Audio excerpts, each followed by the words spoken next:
அலையறப்ப பாதுகாப்பு கிடைக்காம கர்த்தர்கிட்ட தன்னையே அர்ப்பணம் பண்ணிக்கிட்ட இந்த சிஸ்டருக்கு இப்படி ஒரு நிலைமையா? I am sorry mother. நான் இந்த கேஸ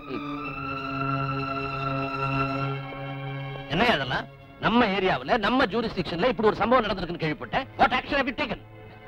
இவ்வளவு சின்ன விஷயத்தை போய் சீரியஸா எடுத்துட்டீங்களா சார்? சின்ன விஷயமா? எது சின்ன விஷயம்? What you mean? நீங்க தானே சார் அன்னைக்கு எனக்கு அட்வைஸ் பண்ணீங்க. பெரிய மனுஷங்க பண்ற சில தப்புகளை தெரிஞ்சும் தெரிஞ்சுக்காம கண்டும் கண்டுக்காம அட்ஜஸ்ட் பண்ணிக்கன்னு சொன்னீங்கல்ல, அந்த அட்ஜஸ்ட்மெண்ட்டை தான் சார் நான் இப்ப ஃபாலோ பண்றேன். ஆனா அதுக்காக சம்திங் எதுவும் வாங்கிக்கல சார். கோவிந்தன், ரொம்ப அதிகமா பேசுற. முதல்ல அதை குறைச்சுக்க. கருப்பு கோட்டை, அர்ஜுனனுக்கு ஒரு அபிமன்யு மாதிரி எனக்கு ஒரு உதாய். நீங்க அர்ஜுனனா இருந்து அம்பு வில்லெல்லாம் கையில எடுத்துட்டு அலையுங்க, பாக்குறதுக்கு ரொம்ப நல்லா இருக்கும். நான் வேணான்னு சொல்லல. ஆனா உங்க பையனை அபிமன்யு ஆக்கிறாதீங்க. ஏன்னா அபிமன்யு அல்பாயுசுல போயிட்டவன். பயப்படியா அபசகட மாதிரி பேசிட்டு. கடமை, லட்சியம், கட்டுப்பாடுன்னு லட்டிய சுத்திக்கிட்டு அலையறானே கோவிந்தன், அவனை நம்ம பசங்க ஒரு கலக்கு கரைக்கிறானுங்க. புலிக்கு பிறந்ததாச்சே பூனை ஆகுமா? நாம 8 அடி பாஞ்சா பசங்க 16 அடி பாஞ்சா. 16 அடி என்ன டாடி, 80 அடி பாஞ்சு காமிக்கிறோம். 80 அடி பாய்ச்சலுக்கு ஒரு சாம்பிள் பாக்குறீங்களா? என்ன சாம்பிள்? என்னடா பேசாம போறாங்க ரெண்டு பேரும்? தெரியலையே. 16 அடி பாய்வாங்கன்னு சொன்னேன், பாதாள வரைக்கும் பாய்ச்சிட்டாங்களா?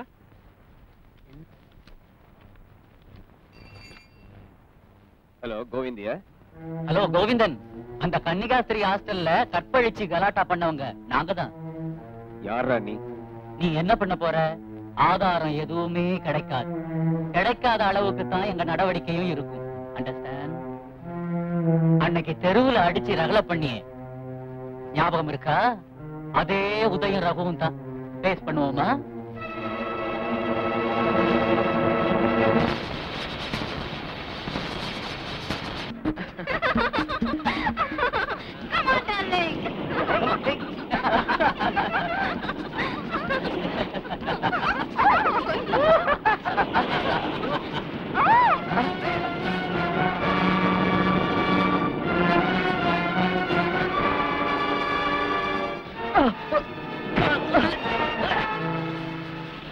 எங்க யார அழைக்கிற?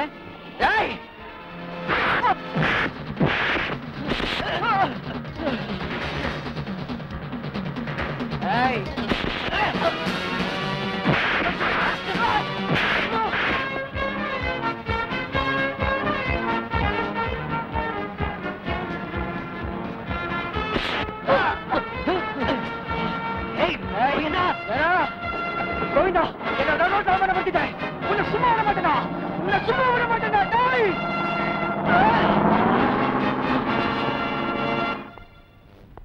ஏண்டா கோவிந்தா, 4 பேருக்கு முன்னாடி நட்ட நடுத்தருவுல நாய் அடிக்கிற மாதிரி எங்க பசங்களை அடிச்சு லாக்கப்ல போட்டுருக்கிறியே உன்னை? ஐயய்ய, வந்த விஷயத்தை மட்டும் பேசுங்க. இப்ப நம்ம யார் கூட வந்திருக்கோம்? தலைவர்கிட்ட சொல்லி உன்னை தண்ணி இல்லாத காட்டுக்கு மாத்தல. ஒய் எங்கிட்ட வைக்கப்பட நட ஆடுறேன். என்ன நீ இன்னும் சரியா புரிஞ்சுக்கல நினைக்கிறேன். முதல்ல கோர்ட் ஆர்டர் வாங்கிட்டு அவங்களை ரிலீஸ் பண்ணு. சார் எதுக்காக? No explanation. டேவிட், லாக்கப் தரையா? சார் நான் வந்து சொன்னதை செய்யா. அதுவும் நியாயம் தான். அது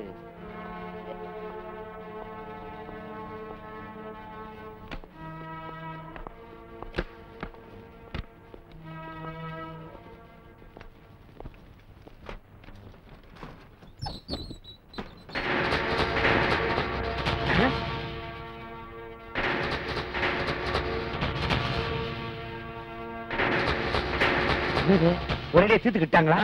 இப்ப எல்லா இடத்துலயும் அதான் நடக்குது. Quick disposal. டிஜி, இந்த மாதிரி ஏதாவது நடக்க போகுதுன்னு உன்னை கையோட கூட்டு வந்தான். What nonsense is this? நடக்காத ஒரு விஷயத்தை நம்பிக்கிட்டு இவங்களோட இங்க வந்து என்ன மிரட்டினீங்கன்னா என்ன சார் இது? பாய முடியா? நீ எங்க பசங்களை அடிச்சது உண்மை, இழுத்துட்டு போறது உண்மை. இப்ப நீ சொல்றதாயா பொய்? டிஜி, இப்ப எங்க பசங்க எங்கயா இருக்காங்க? வேற யாரது? வேணும்னா காணவில்லைன்னு ஒரு கம்ப்ளைண்ட் எழுதி தர சொல்லுங்க சார். நான் கண்டுபிடிச்சு தந்துறேன் sir. What do you mean? Set of idiots, scoundrels, worthless buggers.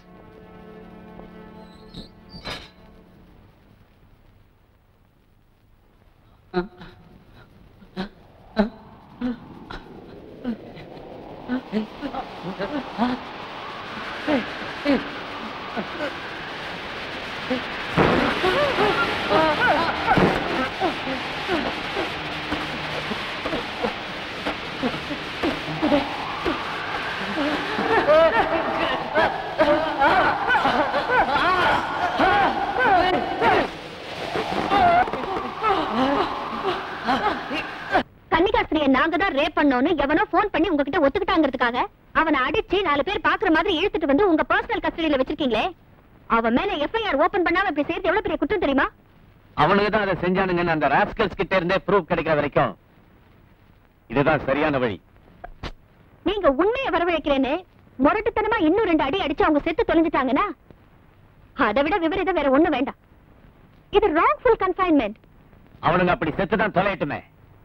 அப்படி அவனுங்க சாகலனாலும் உண்மையை ஒத்துக்கலன்னா அவங்களை நான் கொலை பண்ண கூட தயங்க மாட்டேன். கோவிந்த்,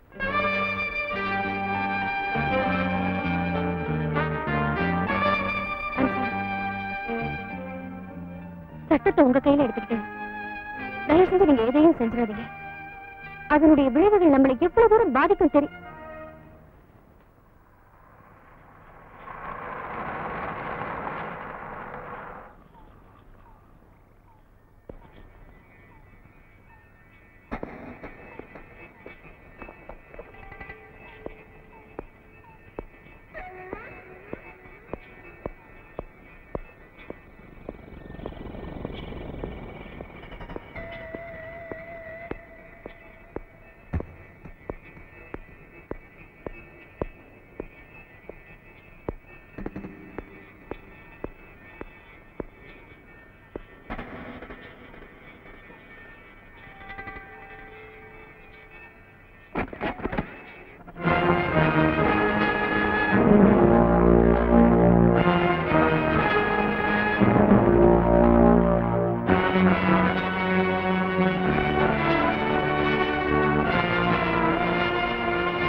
யார் நீ? கொலை செய்யப்பட்ட பார்வதியோட ஆவி. நான்சென்ஸ். ஏய், உன்னை யார் இங்க அனுப்பிச்சது? என்ன கதை விடுற? எனக்கு இந்த ஆவி, பேய், பிசாசு இதெல்லாம் நம்பிக்கை கிடையாது. அது எனக்கு தெரியும். ஆனா நல்ல இதயம் படிச்ச நேர்மையான போலீஸ் ஆபீசர் நீங்க. உங்க மேல எனக்கு நம்பிக்கை இருக்கு. நீங்க எனக்கு ஒரு உதவி செய்யணும்.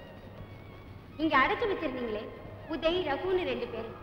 அதுல அந்த உதய் என்னை ஏமாத்தி கொலை செஞ்சு புதைச்சிட்டான். அவனை பழி வாங்கதான் நான் ஆவியா அலைஞ்சிட்டு. இப்ப எங்க அவங்க 2 பேரும்? ஓடிட்டாங்க.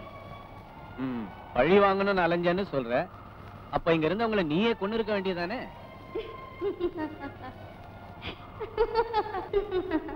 அது எனக்கு ரொம்ப சுலபம். நான் அப்படி செஞ்சிருந்தேன்னா அவங்களை கொன்ன பழி இங்க கொண்டு வந்து அடைச்சு வச்ச உங்க மேல வந்து. அதனால அவ செஞ்ச அக்கிரமங்களை இந்த உலகத்துக்கு தெரியப்படும். அவனை ஏன் ஏமாத்தினான், என்னை எப்படி கொலை செஞ்சாங்கிற விவரத்தை நான் உங்களுக்கு பின்னால சொல்றேன். முதல்ல உங்களுக்கு நம்பிக்கை வரணும். இந்த இடத்துக்கு பக்கத்துல ஒரு குடோன் இருக்கு. அதுகிட்ட இருக்கிற நாகலிங்க மரத்துக்கு கீழே தோண்டிங்கன்னா அங்கே என் சடலம் இருக்கு. அப்புறமா நீங்க இங்க வாங்க.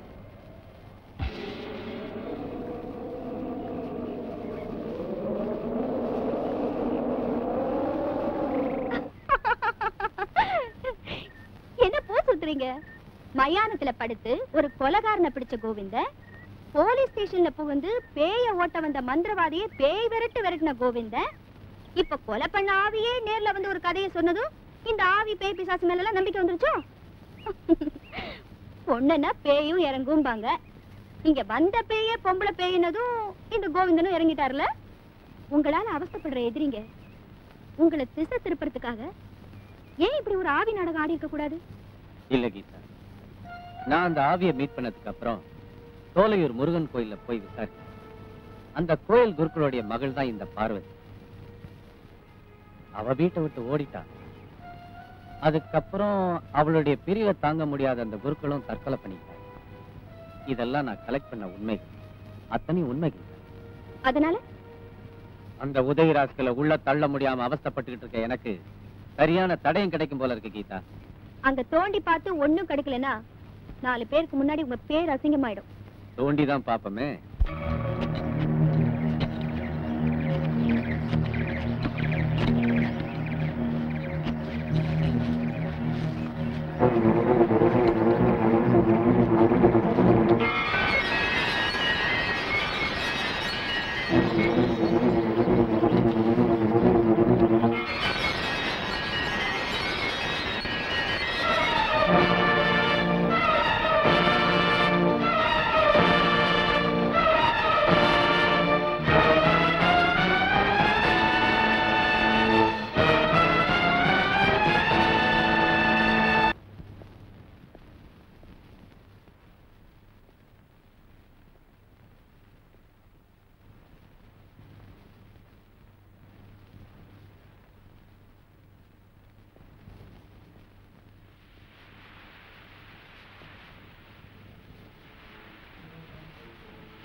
ஆவி மேல நம்பிக்கை இல்லாத நீங்க குற்றவாளிக்கு தண்டனை வாங்கி தரணுங்கிறதுக்காக இங்க வந்தது நான் உங்களை ரொம்ப பாராட்டுறேன். உன் பாராட்டு இருக்கட்டும்.